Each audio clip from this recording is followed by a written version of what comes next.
Kayo po ba mga bossing ko ay merong pong trabaho pero parang laging gipit po kayo sa pera? Or kaya po yung inyong karelasyon ay may trabaho din or kaya yung anak ninyo nakakatulong na pero lagi pa rin gipit sa pera.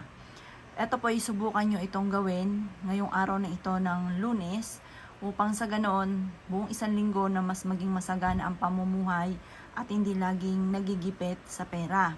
Ito ay ibibilad nyo lamang sa sinag ng araw, pero mainam na gawin nyo po ito sa umaga at nakatapat ka sa gawing silangan.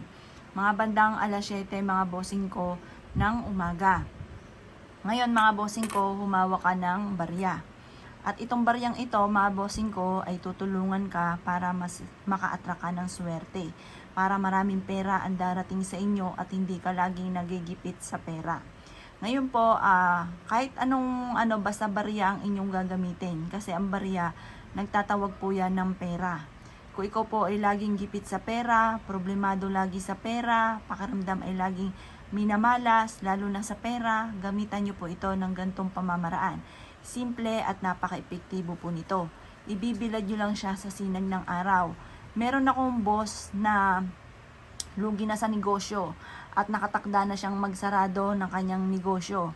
Alam niyo po ba, napanood daw po niya yung ating video at kaagad niya po itong ginawa. Yung pamabossing ko sa awa naman po ng Diyos ay siya po ay nakasurvive at hindi na natuloy yung pagsasara niya ng kanyang negosyo. Pwede rin to sa negosyo or kaya yun nga po yung lagi kayong kapos sa inyo pong mga pang-araw-araw, laging walang pera, subukan nyo po ito. Proven po ito mga bossing. Gawin nyo po ito ngayong araw na ito ng Lunes na mga bandang alas 7 at ibibilad hanggang alas 8 ng umaga. Mag-wish po kayo dito. Halimbawa, sa pamamagitan ng aking sipag at tiyaga at hindi naman ako nakakalimot magdasal at sa pampaswerteng ito, kailanman na hindi na ako maubusan ng pera.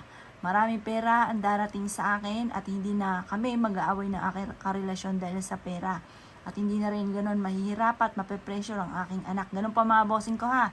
Kasi madalas ganun ang mga nangyayari mga bossing. Maraming mga hinanaing na mga kagaya ko rin na nanay na nagkukwento sa akin, ng mga boss ko na masipag naman, matyaga, hindi nakakalimot magdasal, tapos laging minamalas, laging walang pera.